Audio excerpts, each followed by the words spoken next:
E aí, vamos filosofar? Sim, junto com um dos mais importantes ícones da história da filosofia, um pensador chamado Immanuel Kant. Você já ouviu falar sobre Kant? Você sabe o que significa Revolução Copernicana e ela dentro da filosofia? E o que é que seria essa ideia de esclarecimento dentro do pensamento de Kant? Essas respostas para tais questões você vai conferir na sequência do vídeo. Solta a vinheta.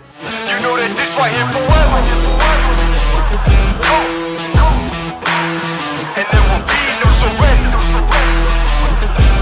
Now allow me to reintroduce myself. They call me Indo direto ao ponto, abordando a questão da Revolução Copernicana. É importante destacar que Immanuel Kant está situado num momento da história da filosofia de grande impasse epistemológico. Epistemológico?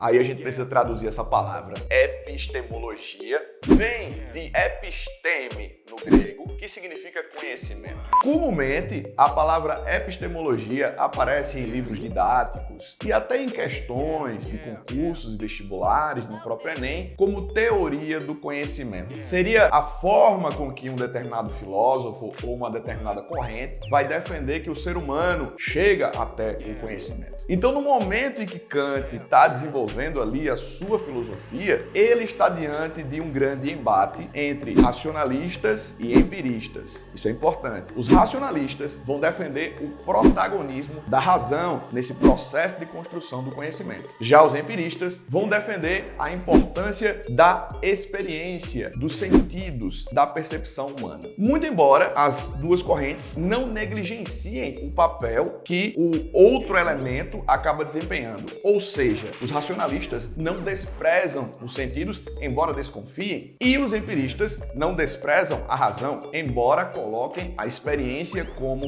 a fonte, como o start desse processo de construção do conhecimento humano. Só que a percepção de Kant é que a filosofia estava muito perdida em meio a esse impasse e outros impasses. A filosofia não conseguia avançar. A filosofia estava ali meio que, de fato, numa estagnação, enquanto outras ciências, como a matemática e a física, estavam avançando. E aí foi que Kant teve um insight. Ele percebeu o que Copérnico fez foi muito importante para que a ciência pudesse avançar. Enquanto se pensava que a Terra era o centro do universo, as coisas elas não eram satisfatoriamente explicadas, mas quando Copérnico apresenta o heliocentrismo como a solução, muitas questões passam a ser resolvidas e a ciência ela avança. E aí Kant pensa, talvez nós estejamos colocando uma coisa no centro da produção do conhecimento que não deveria estar lá. E qual é essa coisa?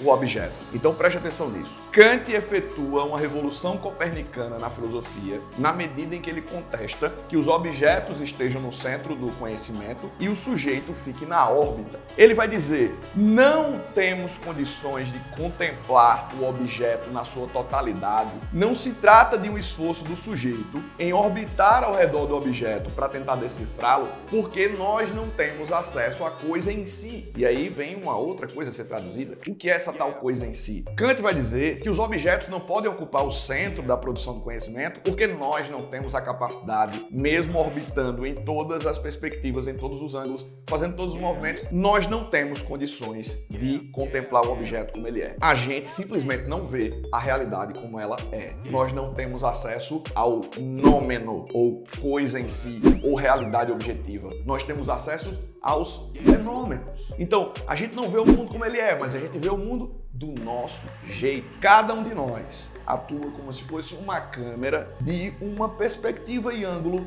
particular, contemplando a realidade. Então a gente não vê as coisas como elas são. Então, segundo Kant, a revolução copernicana em filosofia seria justamente a colocação do sujeito no centro, levando em consideração as suas limitações, levando em consideração o que Kant chama de razão pura, levando em consideração todas as condições e limitações que nós carregamos dentro da nossa estrutura racional. Segundo Kant, a nossa razão é limitada. Então nós já carregamos de forma inata as condições de possibilidade de conhecer qualquer objeto ou qualquer coisa que se apresente diante de nós. E o que seria esclarecimento para Kant? Pois é, Kant escreve sobre esse assunto e, sendo bastante objetivo para que você pegue a parte central dessa reflexão proposta por esse grande filósofo, Kant vai dizer que o esclarecimento é a passagem da menoridade para a maioridade. Ou seja, esclarecimento é sinônimo de emancipação, que se dá a partir de quê? Bem, quando nós pensamos a nossa condição na menoridade, perceba que nós somos muito ou completamente dependentes de alguém, dos nossos pais, por exemplo. Só que Kant não está falando de idade, ele não está falando de infância, ele está falando de consciência, de mentalidade. Ele está dialogando com uma sociedade que se coloca numa condição de dependência, de não assumir a responsabilidade, de não pensar com a própria cabeça, e ele está tentando mostrar o seguinte: todos nós possuímos a mesma capacidade racional. E por que nós vamos agir como se nós fôssemos, pessoas na menoridade diante de autoridades, por exemplo, ou diante de alguma pessoa que seja um formador de opinião? Se nós temos a mesma capacidade, se nós nascemos com a mesma estrutura racional. Então Kant vai dizer que o esclarecimento ele se dá quando o indivíduo ele passa a responder pelos seus próprios atos, ele passa a utilizar a sua autonomia racional. E sendo assim, ele vai justamente beber da fonte da liberdade. Então, é nessa perspectiva que Kant trabalha. Então, note que nós aqui articulamos a Revolução Copernicana em Filosofia, promovida por Kant, e nós trabalhamos também o que é esclarecimento, que inclusive já foi tema de redação de de uma grande prova de vestibular aqui do Brasil. Quero aproveitar nesse final de vídeo para agradecer, Nós estamos aí, caminhando para os 40 mil inscritos aqui no canal. E você é parte desse sucesso. Mas nós podemos alcançar ainda mais pessoas. Caso você tenha aparecido aqui nesse vídeo e não seja inscrito, se inscreve. Se você já é inscrito, você pode ajudar o canal a continuar nesse crescimento, compartilhando esse conteúdo com seus amigos. Coloca lá no grupo da galera, joga esse vídeo no grupo da família, dá um bom dia filosófico lá pro pessoal. Vamos refletir, eu acho que dá bom isso aí. Também deixa a tua curtida e o teu comentário. Quando você engaja aqui nessas interações, ativando notificações, deixando teu like, comentando, tudo isso faz com que os nossos conteúdos fiquem mais visíveis para outras pessoas. Então, eu conto com você para propagar o senso crítico. Um grande abraço e até a próxima.